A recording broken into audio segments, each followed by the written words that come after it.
Hello students. तो कल से आपका डॉक्यूमेंट वेरिफिकेशन स्टार्ट हो रहा है और मैं ऐसी उम्मीद करती हूँ कि आपने सारे डॉक्यूमेंट्स आपने बहुत अच्छे से लगा लिए होंगे। और देखिए, एक बार मैं फिर से आपको बता देती हूँ कि आपको क्या क्या आपके पास होना चाहिए डॉक्यूमेंट वेरिफिकेशन के लिए जाते हुए। तो इसे आप एक तरीके से अपना इंटरव्यू ही समझिए और बहुत अच्छे से वेल ड्रेस्ड होकर जाइए वहाँ पर। अच्छे से कॉन्फिडेंस रखिए अपने ऊपर और जो कुछ भी इसमें मांगा गया है आपकी चेकलिस्ट के हिसाब से आप इसको बार बार चेक करते रहें कि भाई ये हमने रख लिया या नहीं रख लिया। तो ये चीज़ें आपके लिए बहुत ज़रूरी हो जाएंगी फाइनल सिलेक्शन होने के लिए। तो ऐसा ना हो कि आप टाइपिंग टेस्ट में ही बाहर हो जाएं, तो वहाँ तक आप पहुँच ही ना पाए अपने डॉक्यूमेंट्स की वजह से। तो देख लेते हैं क्या क्या चीज़ें आपके पास होनी बहुत ज़रूरी हैं। तो देखो, सबसे पहले ये चेकलिस्ट आपको दे रखी है, इसके हिसाब से हम देख लेंगे हमारे पास क्या क्या। तो सबसे पहले तो जो आपने ऑनलाइन एप्लीकेशन फॉर्म भरा था वो होना आपके लिए बहुत ज़रूरी है। और जो इन्होंने ये प्रपत्र संख्या 2 दी है, 3 दी है, 4 दी है, ये अच्छे से भरा हुआ होना चाहिए। इसके बाद आपका जो हाई स्कूल का आपका सनद जिसको बोलते हैं वो होनी बहुत ज़रूरी है। ऐसे ही आपकी इसकी हाई स्कूल की जो मार्कशीट है वो होनी ज़रूरी है। इंटर की मार्कशीट और सनद होनी बहुत ज़रूरी है। इसी तरह आपकी जो आप बीकॉम किया होगा उसमें आपकी वाणिज्य में स्नातक की अंक तालिका एवं उपाधि उपाधि आपकी बहुत ज़्यादा ज़रूरी है। बहुत ध्यान रखेंगे, चाहे आप प्रोविज़नल लगाएं, और प्रोविज़नल भी आपको पता होना चाहिए कि सिर्फ 6 महीने तक ही वैलिड रहती है। तो इतनी लापरवाही ना करें कि अपनी डिग्री ढंग से लेके ना जाएं। तो डिग्री आपके पास ज़रूर होनी चाहिए मार्कशीट के साथ साथ। ऐसे ही अगर आपने बीबीए करा है तो उसकी भी मार्कशीट और डिग्री होनी ज़रूरी है। और अगर आपने पोस्ट ग्रेजुएट इन अकाउंटेंसी इसके बेस पे आपने फॉर्म भरा था तो उसकी भी आपके पास मार्कशीट या डिग्री होनी ज़रूरी है।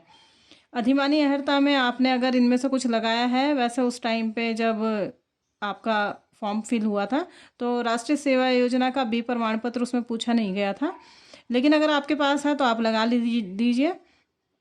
तो ये आपकी अधिमानी अर्हता हो गई। इसके अलावा आपका SC ST OBC EWS का आपके पास कुछ भी सर्टिफिकेट है तो वो होना आपके पास ज़रूरी है। और इतना आप अच्छे से ध्यान रखेंगे कि ये सर्टिफिकेट होना कैसे चाहिए ये वाला, इसके लिए स्पेशल इन्होंने बताया है। SC ST OBC EWS आरक्षण संबंधित प्रमाण पत्र विज्ञापन के अनुसार ऑनलाइन आवेदन पत्र भरने की अंतिम तिथि 13 जनवरी 2023 तक वैध होना चाहिए। अब ऐसा मत कर देना है कि आपका रिजल्ट आ गया, वो आपने बनवा लिया और आप उसको लगा दें। नहीं नहीं, ये आपका तभी का चलेगा जब आपने ये जो आपने फॉर्म फिल करते हुए भरा होगा। लेकिन इसमें थोड़ा सा शायद मेरे ख्याल में EWS वाला, अच्छा ये 2021-2022 की आय गणना के आधार पर होना चाहिए EWS वाला। तो ये भी अच्छे से देख लेंगे आप, इनको बहुत अच्छे से देख लेना। यहाँ इन्होंने साफ साफ बता दिया है कि आपके पास डिग्री होनी ज़रूरी है। डिग्री आपको केवल मार्कशीट से आपका ये नहीं साबित होगा कि आपने ये एग्ज़ाम क्वालिफाई कर लिया था। तो आपके पास डिग्री होनी ज़रूरी है, और चाहे वो प्रोविज़नल हो चाहे वो ओरिजिनल हो, कैसी भी हो वो चल जाएगी। लेकिन ध्यान रखेंगे कि प्रोविज़नल आपकी 6 मंथ तक वैलिड होती है, तो उस हिसाब से अपना देख लेना आप। इसके अलावा बहुत से बच्चे, बहुत स्टूडेंट, मतलब आपको सबको पता है कि ये जो वैकेंसी आई थी ये केवल जो उत्तराखंड के मूल निवासी हैं उन्हीं के लिए आई थी। तो बार बार यही बात पूछ रहे हैं कि डोमिसाइल नहीं है तो कैसे होगा, डोमिसाइल नहीं है तो भाई डोमिसाइल नहीं है तो फिर तो होगा ही नहीं। तो डोमिसाइल होना बहुत ज़रूरी है। अब ये आप एक बार आयोग जब जाओगे डॉक्यूमेंट वेरिफिकेशन के लिए तो वो इसके लिए टाइम देते हैं नहीं देते हैं वो आप देख लेना। तो डोमिसाइल होना आपके लिए ज़रूरी है। और इनमें से क्षैतिज आरक्षण लेने के लिए इनमें ये भी आपके पास प्रमाण पत्र होने ज़रूरी है। इसमें से सबसे ज़्यादा टेंशन जो दी है वो उत्तराखंड महिला के सर्टिफिकेट ने दी है। और इन्होंने कोई फॉर्मेट भी इसके लिए डाला नहीं है UKPSC ने कि ऐसा बनवाना है। तो ये बहुत टेंशन है। अब देखते हैं ये आधार कार्ड चल जाए इसमें या फिर स्थायी निवास से ये काम बन जाना चाहिए। बाकी बना के तो इसे कोई दे नहीं रहा है, देखते हैं क्या होगा। और एक मैं आपसे रिक्वेस्ट कर रही हूँ कि जिनका भी 27 को डॉक्यूमेंट वेरिफिकेशन है तो प्लीज़ कमेंट बॉक्स में बता दीजिएगा कि ये जो उत्तराखंड महिला वाला सर्टिफिकेट है इसके लिए क्या कराया उन्होंने, ताकि और बच्चों को भी इससे बेनिफिट मिल पाएगा। और भी इन्फॉर्मेशन आप देना चाहें कि आपका डॉक्यूमेंट वेरिफिकेशन में कैसा कैसा रहा, कोई ऐसी चीज़ तो नहीं उन्होंने पूछी कि जो हम आपको बता नहीं पा रहे हैं, तो वो भी और स्टूडेंट्स को पता चल जाए, तो प्लीज़ आप बता दीजिएगा। बाकी इसमें तो ऐसी कोई चीज़ है नहीं आगे कि जो आपको पता ना हो, लेकिन फिर भी देख लेते हैं कुछ। ये तो अपना आप देख लेंगे आप। हाँ, तो इसमें से एक अगर आपके पास है कुछ भी तो वो आपका वैलिड रहेगा।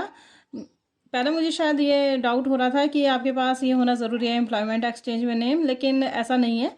एम्प्लॉयमेंट एक्सचेंज में नेम हो या फिर आप एम्प्लॉयड हो या इनमें से कोई भी एक चीज़ आपके पास हो तो वो चल जाएगी, एक होनी ज़रूरी है। बाकी आपके पास आधार कार्ड, वोटर कार्ड या ड्राइविंग लाइसेंस है वो भी ज़रूर होना चाहिए। तो ये सब चीज़ें आपकी बहुत ज़रूरी हो जाएंगी। बहुत अच्छे से अपना डॉक्यूमेंट वेरिफिकेशन के जो 2 सेट हैं वो अच्छे से सेल्फ अटेस्टेड करके लेके जाएं, और ध्यान रखें बिल्कुल कि किसी भी तरह की आपसे गड़बड़ ना हो, कॉन्फिडेंस बनाए रखें। और फिर भी बार बार यही बात कह रही हूँ कि जो बिल्कुल कट ऑफ पे भी हैं वो भी लेके ज़रूर जाएं डॉक्यूमेंट वेरिफिकेशन के लिए। बाकी तो आपकी अपनी मर्ज़ी है, आपने क्या करना है क्या नहीं करना है, लेकिन जो जॉब है वो बहुत मुश्किल से मिलती है, इसलिए अपनी तरफ से पूरी कोशिश करें। बाकी होना ना होना तो ऊपर वाले की बात है, इसमें तो कोई भी कुछ नहीं कर सकता है। तो ऑल द बेस्ट आपके डॉक्यूमेंट वेरिफिकेशन के लिए पहले, फिर उसके बाद आगे देखेंगे टाइपिंग टेस्ट के लिए क्या करना है। एक बार ये 5-6 तारीख तक शायद है डॉक्यूमेंट वेरिफिकेशन, उसके बाद देखेंगे टाइपिंग टेस्ट के बारे में भी बात करेंगे, अच्छे से करके भी दिखाऊंगी आपको टाइपिंग।